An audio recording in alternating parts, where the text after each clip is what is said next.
Joe Wertz of StateImpact, Oklahoma, attended the oral arguments before the U.S. Supreme Court in Washington. I spoke with Joe via Skype about the case and the justices' reactions to the arguments. Joe, how did the justices respond to Tarrant County's arguments? Well, they had, kind of a mixed reaction to it. Really, the question is what equal rights means when it pertains to water in southeastern Oklahoma.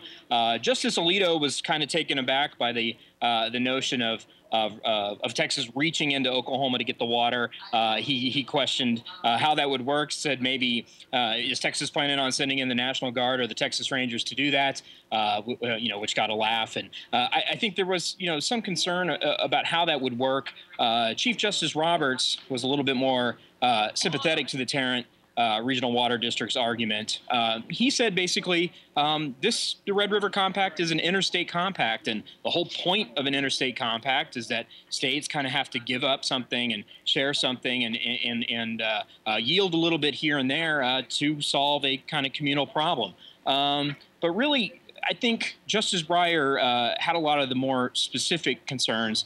He said, look, if the Red River Compact is going to imagine all this cross-border water transactions in this really complicated process, then the language of the compact would contain some sort of mechanism for how to do that. That's a very complex process, and because there's no language on how to negotiate these complex terms of interstate water transfers, that the lack of a mechanism to do that would indicate that it wasn't set up to do that. So does that side with Oklahoma's arguments? I think that sides a little bit with Oklahoma's arguments. Of course, it's kind of hard to read the tea leaves on anything the justices are doing. Attorney General Scott Pruitt, who we spoke to on the Supreme Court steps after the hearing, was encouraged about Justice Breyer kind of digging in on that specific point, because that's something Oklahoma has certainly pointed out. Justice Ruth Ginsburg seemed to think that a contract clause in the Red River Compact was sketchy. Yes, she did. She thought the word sketchy came out of her mouth, which was interesting for sure to see. But yes, I think sketchy is how she put it. All the other justices, at least several of them, kind of dug in on that specifically. Sketchy in that not an express language in there for how to handle these types of cross-state water transfers. Having heard the questions and the arguments, can you tell what this case might turn on?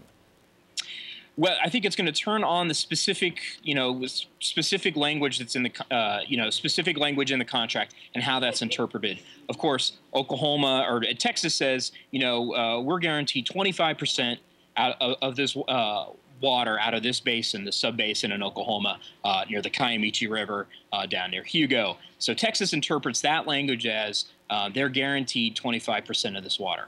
Oklahoma says this 25% is a cap. They can get no more than the 25%, but this 25% cap does not entitle them to reach the 25% cap. So a little kind of nuanced language going on there, and also just whether the justices like the notion of, a state being able to reach across and dictate terms in another state.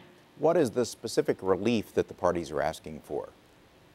Well, Texas wants relief from the drought. They want relief from their explosive growth in North Texas. What Texas is saying and the Tarrant Regional Water District is saying is that they just want to be treated like any other Oklahoma entity that is seeking a permit from Oklahoma's water authority. So if you're an Oklahoma entity wanting to get a water permit, you apply to the water board and they apply a criteria for how you should get this water. Texas says we want to be treated equally in that process for water in this part of Oklahoma. So they say, hey, look, we're not looking for any special treatment. We just want to be treated like any other permit seeker in Oklahoma. But Oklahoma's laws that they've passed discriminate against us. Texas is treated differently, and it shouldn't be. And a decision is expected by late June. That's right. Joe Wertz from StateImpact, Oklahoma in Washington, D.C. Thanks for joining us. Thanks a lot, Jake.